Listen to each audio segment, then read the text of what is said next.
औज़ुबिल्लाहि बिस्मिल्लाहिर्रहमानिर्रहीम अल्लाहुम्मा सल्लि अला मुहम्मदिन व अला आलि मुहम्मदिन कमा सल्लैता अला इब्राहीम व अला आलि इब्राहीम इन्नका हमीदुम मजीद। अल्लाहुम्मा बारिक अला मुहम्मदिन व अला आलि मुहम्मदिन कमा बारकता अला इब्राहीम व अला आलि इब्राहीम इन्नका हमीदुम मजीद। अस्सलामु अलैकुम अज़ीज़ तलबा व तालबात।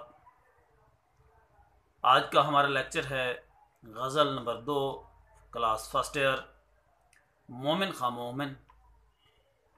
सबसे पहले मैं आपको मोमिन खा मोमिन के बारे में बताता चलूँ। हकीम मोमिन खा मोमिन साहब के वालिद का नाम ग़ुलाम नबी ख़ान था, जो हिकमत का काम करते थे। मोमिन खा मोमिन 1800 में पैदा हुए। मोमिन खां की गज़ल में रंगारंगी और हुस्न व इश्क के मौज़ूआत बड़े करीने से सजाए गए हैं। मोमिन खां मोमिन जहाँ शायरी में कमाल रखते थे, वहाँ तिब, नजूम, मौसीकी और शतरंज के भी बहुत कमाल के खिलाड़ी थे। मोमिन खां मोमिन शायरी के साथ साथ आशिकी में भी बहुत मकबूल थे।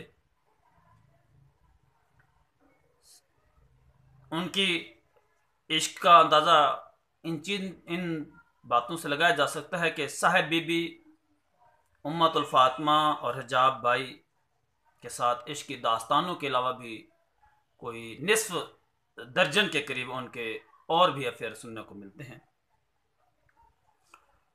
नज़ाकत, तख़य्युल, मामला बंदी, शायराना फ़िक्र, अयहाम और जिद्दत रखने वाला ये शायर 1852 में वफ़ात पा गया। आज हम इनकी गज़ल नंबर 2 पढ़ेंगे। ठानी थी दिल में अब ना मिलेंगे किसी से हम, पर क्या करें कि हो गए नाचार जी से हम।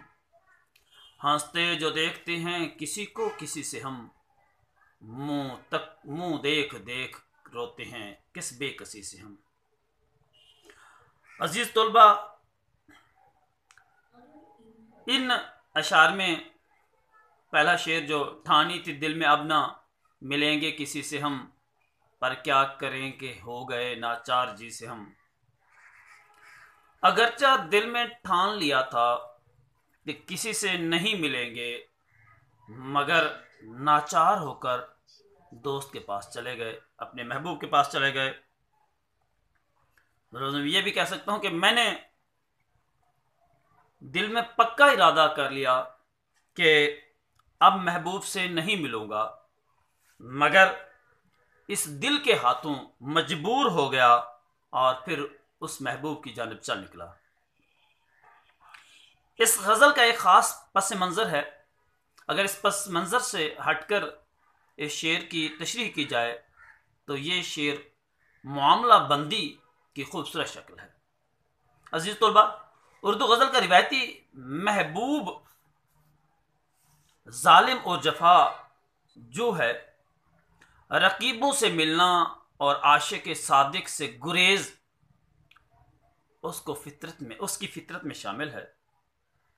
इस शेर में भी इस सूरत हाल की पेश नज़र आशिक के दिल में या आशिक ने दिल में यह तहिया कर लिया है कि अब महबूब से नहीं मिलेगा, लेकिन इश्क गारत घर है। घर के हाथों मजबूर होकर तवाइफ़े कोई मलामत के लिए निकल खड़ा होता है। और जिस तरह खूबसूरत हसरत मोहानी साहब ने ये शेर कहा कि भुलाता लाख हूँ लेकिन बराबर याद आते हैं, भुलाता लाख हूँ लेकिन बराबर याद आते हैं, इलाही तर्क उल्फत पर वो क्यों कर याद आते हैं। मोमिन साहब ने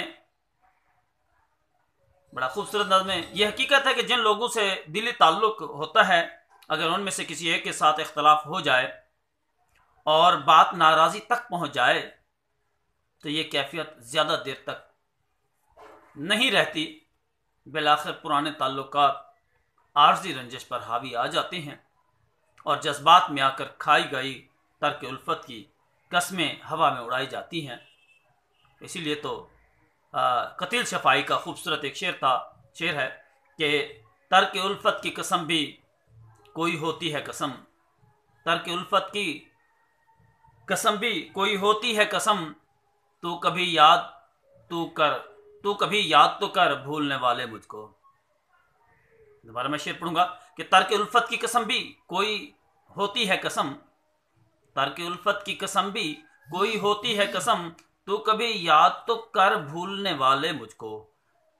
ये पहले शेर का हमने तशरीह की। इंशाल्लाह कल दूसरे शेर की भी इसी तरह दूसरे लेक्चर में हम आगे इंशाल्लाह ये शायरी करेंगे। इंशाल्लाह इस गज़ल के दूसरे शेर की भी मैं तशरीह करूँगा इंशाल्लाह।